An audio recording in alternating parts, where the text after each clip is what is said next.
Hi friends, പുതിയൊരു വീഡിയോയിലേക്ക് എല്ലാവർക്കും സ്വാഗതം. ഇന്നത്തെ ടോപ്പിക്ക് ചാന്ദ്രദിന ക്വിസ്. അപ്പം നമുക്ക് നേരെ വീഡിയോയിലേക്ക് കടക്കാം. ISROയുടെ ആദ്യത്തെ വാണിജ്യ അടിസ്ഥാനത്തിലുള്ള വിക്ഷേപണം ഏത് രാജ്യത്തിന് വേണ്ടിയായിരുന്നു? ഉത്തരം ഇറ്റലിക്ക് വേണ്ടി. വ്യാഴത്തെക്കുറിച്ച് പഠിക്കാൻ ആളില്ലാ പേടകമായ ഗലീലിയോയെ അയച്ചത് ഏത് ബഹിരാകാശ ഏജൻസിയാണ്? ഉത്തരം നാസയാണ് ഗലീലിയോയെ അയച്ചത്.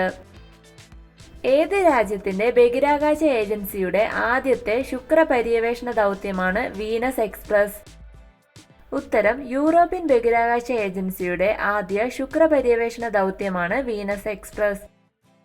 ഇന്നുവരെ ISRO എത്ര വിജയകരമായ പരിക്രമണ വിക്ഷേപണങ്ങൾ നടത്തി? ഉത്തരം 80 വിക്ഷേപണങ്ങൾ. ഇന്ത്യൻ മിസൈൽ സാങ്കേതിക വിദ്യയുടെ പിതാവ് എന്നറിയപ്പെടുന്നത് ആരാണ്?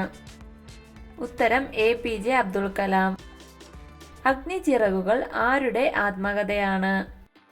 ഉത്തരം APJ അബ്ദുൽ കലാമിന്റെ.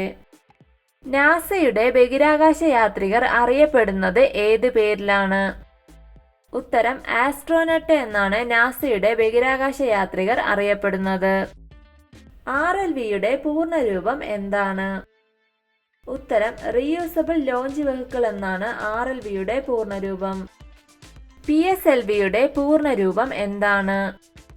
ഉത്തരം പോളാർ സാറ്റലൈറ്റ് ലോഞ്ച് വെഹിക്കിൾ എന്നാണ് PSLVയുടെ പൂർണ്ണരൂപം.